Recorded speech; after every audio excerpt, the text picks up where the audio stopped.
Hey guys, so today I'm sort of answering a couple questions. Darn it, some of them are on the computer. So question number one, is actually someone asked, where do you like to shop? I kind of shop around. I don't have one particular store, but I mean, I got this from Forever 21. Catalog-wise, I like Bowden a lot, which is horrible because they're expensive. For the most part, I don't really shop like in particular stores because I don't usually shop for a particular something. Unless I'm like phone, unless I'm like dress shopping or I need a pair of jeans or something. I don't usually shop for specifically one thing. I usually kind of like whatever speaks to me. So I kind of walk around from store to store. I kind of shop everywhere. So literally, I am that girl who walks into like every store in the mall. So yeah, second question was, here it is, favorite names. Emmeline is my favorite girl's name, and not like dash, it's Emmeline, like one word. And Caleb, for a boy. I also like Jared equally as much, though. Shoot. What type of person do you think you'll marry? These are questions from Tumblr and from YouTube. Hopefully someone decent. I don't know. Truth be told. But I'm hoping someone who's a good person. Preferably likes animals, especially horses. And I'd like to meet by a common interest, like, equestrian or, equestrians, music, or, one of my mentors, she married a male model because she was a photographer. That'd be pretty cool. That'd be a plus in looks in the deal.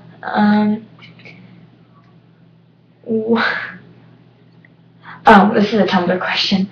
Someone asked me, what's your boyfriend like? Okay, let me explain. So, it's kind of a long distance thing, and he lives in this area. It's essentially like entirely a different realm.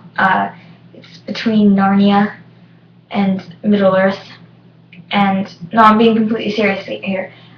So the only way to get there remotely would be through the wardrobe, but I can't because then I'd have to walk through the entire Narnia, and I'm not doing that. I just don't. There's lions and tigers and bears, and so fortunately he goes to school at Hogwarts, which is still on the other side of the world. So when he saves up enough galleons, he trades them in at Gringotts for English money and pounds. That's what it's called. Sorry, I don't live there. And flies over here and visits me. And those visits don't happen often, mostly because he doesn't exist. Completely single. How many pets do you have? What are their names? And what's the weirdest name you've ever named one? Actually, I have another. I have answers on there, but I have another name. It's really funny. How many pets do I have? I've got a cat and a bird, and then my brother has a freshwater fish tank. The fish aren't named, and that I know of, at least. I mean,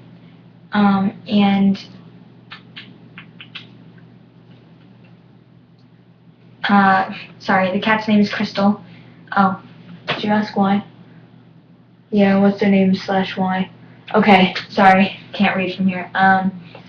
Crystal's named for, she's, what's the word for it? Heterochromic. She has heterochromia, so she's got a gold eye and a blue eye.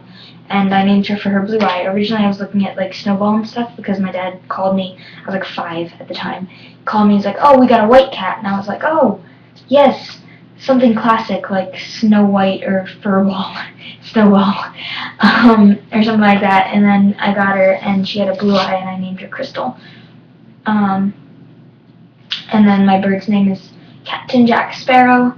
His nickname is Jack. It took me 2 days to name him because I didn't know what I wanted his nickname to be, if I wanted it to be CJ or Jack. But I named him on the way home from getting him because we got him from a breeder. and I didn't know what to name him, and I kept asking my dad, and he told me to figure it out. So I asked Jack, like I was like, what should I name you? Because I was just out of ideas, and he was hiding in the back corner of his little enclosure because you have to lift a towel, because birds get car sick, so you wrap their carrier in a towel so they can't see outside. And I opened it, and I'm like looking at him. I'm like, what do I name you? I don't know what to do. And he was like terrified of me when we got him. And literally, he was hiding in the back corner of it, and he like just walks up across the towel that was inside of it, and just perches himself in the corner closest to me, and just stares at me. He like leaned his eyeball up against the side end of the plastic, and for some reason I thought that looked like a Johnny Depp facial expression, so I was between Johnny and Captain Jack Sparrow, and I thought it would be more ironic to name him Captain Jack Sparrow because of Sparrow. I mean, he's not a sparrow, he's a parrotlet, but whatever, same thing. And, oh, the weirdest thing I've ever named an animal, see, I was gonna say Stupid because I named a cat Stupid once, but it wasn't my cat, it was a barn cat, and we named him, I can't remember if it was Stupid or Idiot, but I said it jokingly, and we ended up naming him, and then someone took him home, and supposedly they kept the name. He used to get run over by horses because he just didn't have any common sense, and it was dangerous, that's why someone had to take him home. But recently, in this room, I posted it yesterday, there's a spider, there's a wolf spider, and apparently you can keep them as pets. I'm not, but he's living in my closet right now, and I named him Mozart because he's a wolf spider. Haha, very clever. What do you want to do in life? My ultimate goal is to help people. I don't know. I don't really know what I want to do in life yet. I'm only going into my junior year of high school, so I don't really know. But I know I want to do something with music right now. But I'm looking at double major in music and psych, and if I can handle the work, I'll add on a photography minor. So,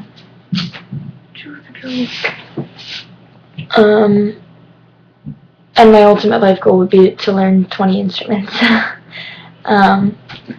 Role models. I don't have role models per se. I don't want to play someone else's, like, I grew up acting, right, because I love, like, performing arts. I don't want to make my life another role. So, like, I don't want to play someone, I don't want to have, like, a role to fill, but, as far as inspirational figures in my life, obviously my mom is one. I don't really have to explain that. She's my mother. My friend Sarah is a huge inspiration. She's actually, she's like this amazing person. I've never heard her, I think I heard her curse once, and she like freaked out. It wasn't even a curse word really. I think she said like crap, or it's something really mild, and I was like, whoa, she said something. And she's also, I'm Catholic, so she was also my sponsor for my confirmation, and I don't know, she just inspires me every day. She's an amazing person, and if I were to want to be anyone in this world, it would be her, just because she makes everything seem so perfect, even though it's not, and you know it's not, but she just makes everything into something happy, and it's an amazing gift, and she always manages to cheer you up, and she's just always there. She's like a sister. My technically second art teacher, Miss Melissa, she inspired me a lot as far as photography goes. She got me into nature shoots. I don't really do much with people, even though she does. She does a lot of studio work. I don't. She taught me a lot about that. She also taught me how to be myself. She had like tons of cartilage piercings, and she had a couple of tattoos. And I mean, they weren't like major tattoos, but they were still tattoos, and we were in a Catholic school, so that was pretty cool. And growing up with her, teaching me until I was like however old, and then continuing on, she actually gave me her email address, and we went back and forth for a long time, and she really coached me on photography and stuff. She had a healthy perspective. She pushed me to do my best. She would never, like, you know, our other art teachers would draw you something. If you asked, like, oh, I can't draw a mouse. That's like the most distinctive memory I have. I was like, I can't draw a mouse because I just needed a mouse in the picture. And she drew a really simple one. Like, she was capable of more, but she was like, here, you do a teardrop, and you do a teardrop, like, you know, half moon kind of in a circle, and you do the circle for the ears, and you do the triangle for the nose, and the circle for the little nose at the end. And she showed me on like a little piece of scrap paper, and she did that a lot with a lot of different things, and most of the time I would cheat and end up tracing them, but she tried to show you so you could do it yourself, and she was very do-it-yourself and really push you to do what you wanted to do and not to think that you had to fill anyone else's expectations, because I remember painting is not my thing. I like to paint, but I'm not good at it. I didn't used to like to paint either, but I do like to paint now. I'm not good at it. And she told me that because I was really complaining about having to do the project. And she's like, you know, don't worry about what other people expect to see, because what they expect to see and what you see in the, because we were working off a picture that, like, she gave our each table a picture and you had to work on it from there. And she's like, you know, what other people see in something is not necessarily what you see in something, so don't worry about filling other people's expectations. And she's also the reason I found my fourth inspiration, who I've mentioned before, and who I ironically did, someone requested a video hair tutorial for. Sammy doll I accidentally found looking years, I don't even know how long ago it was, it feels like years ago. I was looking for my art teacher's website and I made a typo. My art teacher's name was Melissa, but her website starts with an S, and or her website, or her yada yada, starts with an S, and I did a typo and it just came out, and I ended up finding Sammy, and I loved her photography, and she is a funny person. She kind of reminds me of a cross between my best friend and my mom. So, so that's personality-wise.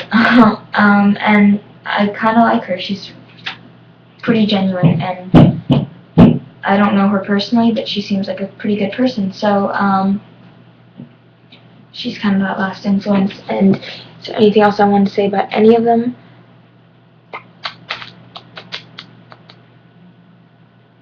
Well, yeah, I mean, like, from them, having two kind of young adults to look up to, one being, like, because everyone has, like, a famous or, like, semi-famous influence, and that would be Sammy, I guess. And then, I mean, sort of Melissa, because she's kind of popular, too, I guess. Like, having two young adults to look up to when I was however old, I mean, this wasn't too long ago, but kind of changed a lot, because you see a lot more, like, of what to expect when you're older rather than, like, what to expect when you're your parents' age, because there's, like, that gap between your parents' age and what you are then, and it just kind of, like, filled in that gap and, you know, kind of taught me what to aim for. Both of them are getting, Melissa's been married, but they got married around the same age. And somewhat along the lines of, like, all of these influences, I kind of developed my own style and my own personality, obviously. I mean, I'm going to, but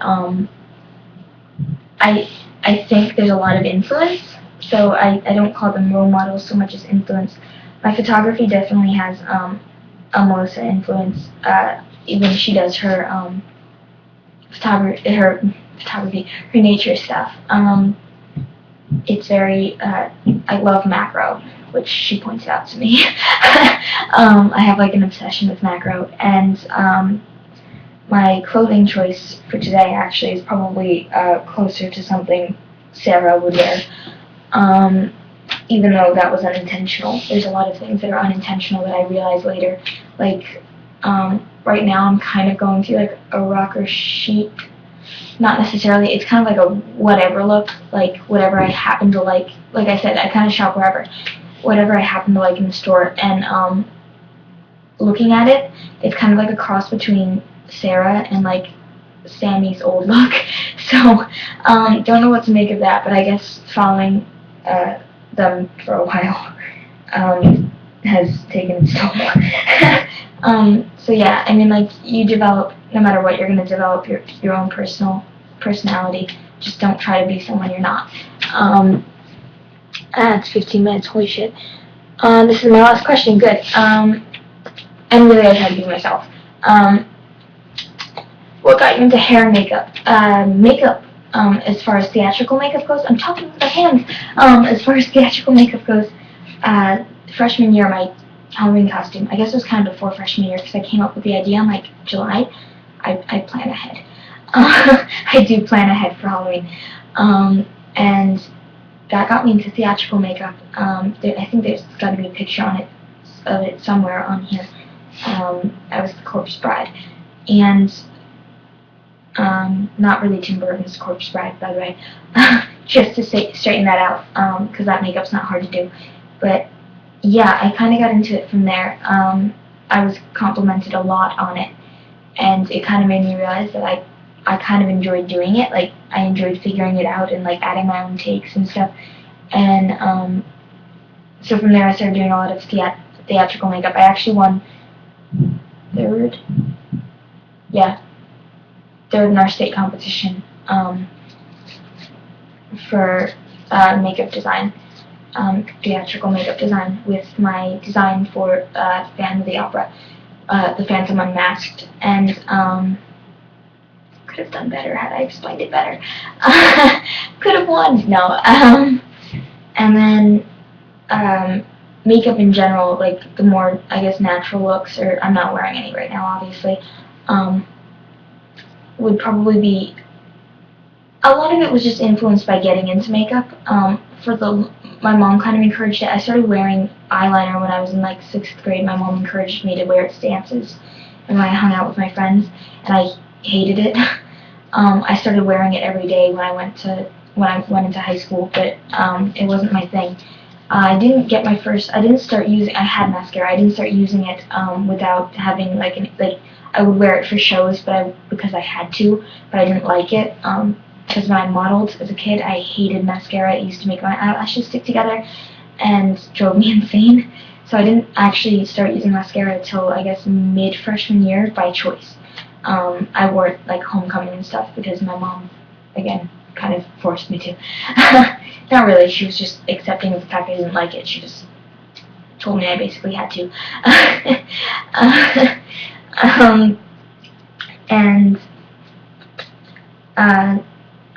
Also eyelash curlers. I didn't own one. I mean, my mom owned one, but I didn't own one myself until end of sophomore year. So this end of this past school year, I bought one. I guess middle to end. I tried to avoid using it, but I do use it more often than I used to. That used to terrify me. And as for hair, my hair is really long. Like, okay, it's there if it was out of the pony, and the pony's not even that high. And yeah, I don't like to keep it down because it gets frizzy sometimes. Because my hair just kind of doesn't make up its mind.